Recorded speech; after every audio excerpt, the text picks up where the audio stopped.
Hi friends, मैं हूं doctor Sajid Akhtar. आज फिर हाजिर हूं आपकी खिदमत में एक नए टॉपिक के साथ। इन्फ्लुएंजा, जिसे आम ज़बान में फ्लू भी कहते हैं, सांस की नालियों और फेफड़ों का एक शदीद इन्फेक्शन है। ये जानलेवा भी साबित हो सकता है, लेकिन अच्छी बात यह है कि ये एक प्रिवेंटेबल डिजीज़ है। इसे बचाया जा सकता है, इसकी वैक्सीन अवेलेबल है। आज हम फ्लू की वैक्सीन के बारे में डिस्कस करेंगे कि ये किसको लगानी चाहिए, किसको नहीं लगा सकते, ये किस वक्त लगनी चाहिए, उसके अलावा कितनी मिकदार में लगनी चाहिए, कौन सा ऐसा हाई रिस्क ग्रुप है जिसको बहुत ज़रूरी है इसका लगना, उसके अलावा इसके लगाने के क्या फ़ायदे हैं, इसको लगाने से कोई नुकसानात क्या हो सकते हैं, उसके अलावा कौन से लोग हैं जिनको ये वैक्सीन नहीं लगाई जा सकती।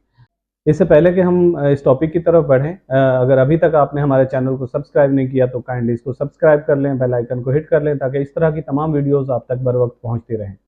फ्लू वैक्सीन मार्केट में अवेलेबल हो चुकी है। फ्लू वैक्सीन 6 महीने से बड़े बच्चों को लग सकती है। अगर पहली दफ़ा वैक्सीन लग रही है तो 4 हफ्तों के डिफरेंस के साथ 2 वैक्सीन लग रही होती हैं। एक डोज़ लगती है, उसके 4 हफ्ते बाद दूसरी डोज़ लगती है। और अगर पहले लग चुकी हैं तो हर साल सितंबर-अक्टूबर के महीने में हर दफ़ा एक वैक्सीन लगनी चाहिए। ये किनको लगनी चाहिए? 6 माह से बड़े बच्चों को, उसके अलावा बूढ़े लोगों को। अक्सर लोग हमसे ये सवाल कर रहे होते हैं कि हमारे तो पेरेंट्स को शुगर है, हाइपरटेंशन है, डायबिटीज़ है, कॉम्प्लिकेशंस का शिकार है, मुख्तलिफ बीमारियों के शिकार हैं, तो उनको अगर हम ये वैक्सीन लगाते हैं तो उनको नुकसान हो जाएगा। तो ऐसा बिल्कुल नहीं है। ये वो एज ग्रुप है जिसमें बहुत ज़्यादा ज़रूरी है। ये जो ऐसे लोग जो इम्यूनो कम्प्रोमाइज़्ड हैं, जो बहुत ज़्यादा ओल्ड एज के हैं, जिनको बहुत ज़्यादा बीमारियाँ हैं, शुगर है, हाइपरटेंशन है और बहुत सारी दूसरी बीमारियाँ हैं, तो ऐसे लोगों को ये ज़रूर लगनी चाहिए, क्योंकि अगर ऐसे लोगों को ये फ्लू का इन्फेक्शन होता है तो ये इन्फेक्शन बाद में बहुत ज़्यादा कॉम्प्लिकेट कर सकता है। अगर किसी को इन्फ्लुएंज़ा या फ्लू हुआ है तो सुपर एडेड उसको नमूनिया का इन्फेक्शन हो सकता है, उसके अलावा नमूनिया उसका कॉम्प्लिकेट कर सकता है, हॉस्पिटलाइज़ हो सकता है, वेंट पे जा सकता है, इवन के खुदा न खास्ता उसकी डेथ भी वाक़ई हो सकती है। तो सिंपल है, इसको प्रिवेंट किया जा सकता है, तो ऐसे एज ग्रुप के लोगों को ख़ास तौर पर वैक्सीन लगवानी चाहिए। उसके अलावा ऐसे लोग जिनको अस्थमा है, सीओपीडी है या बहुत ज़्यादा इम्यूनो कम्प्रोमाइज़्ड हैं या उनको इम्यूनो सप्रेसिव थेरेपी चल रही है, किसी ऑटो इम्यून डिज़ीज़ का शिकार हैं, तो ऐसे लोगों को भी बहुत ज़रूरी है कि उनको वैक्सीन लगाई जाए। उसके अलावा जो बच्चे स्कूल गोइंग होते हैं, वो हाइली वल्नरेबल होते हैं कि उनको इन्फेक्शन लग जाए, क्योंकि वो बहुत ज़्यादा गैदरिंग्स में जाते हैं।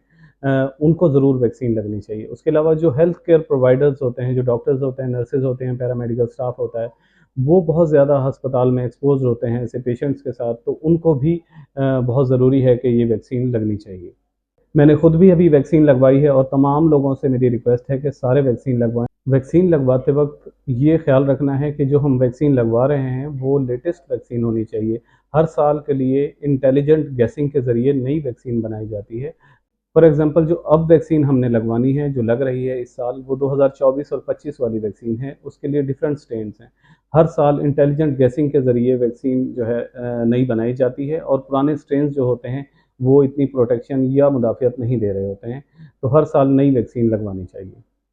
फ्लू वैक्सीन से रिलेटेड अगर आपके कोई क्वेश्चंस हैं, क्वेरीज़ हैं, सजेशंस हैं, तो आप हमें कमेंट सेक्शन में पूछ सकते हैं। हम कोशिश करेंगे कि आपके तमाम सवालों के जवाब दें। हमारा आज का टॉपिक यहीं तक था। उम्मीद है आपको पसंद आया होगा।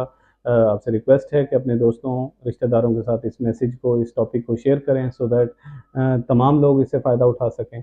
अगर आपने अभी तक हमारे चैनल को सब्सक्राइब नहीं किया तो काइंडली सब्सक्राइब कर लें, बेल आइकन को हिट कर लें, तब ताकि इस तरह की तमाम वीडियोज़ आप तक मिलते रहें। आपका बहुत-बहुत शुक्रिया।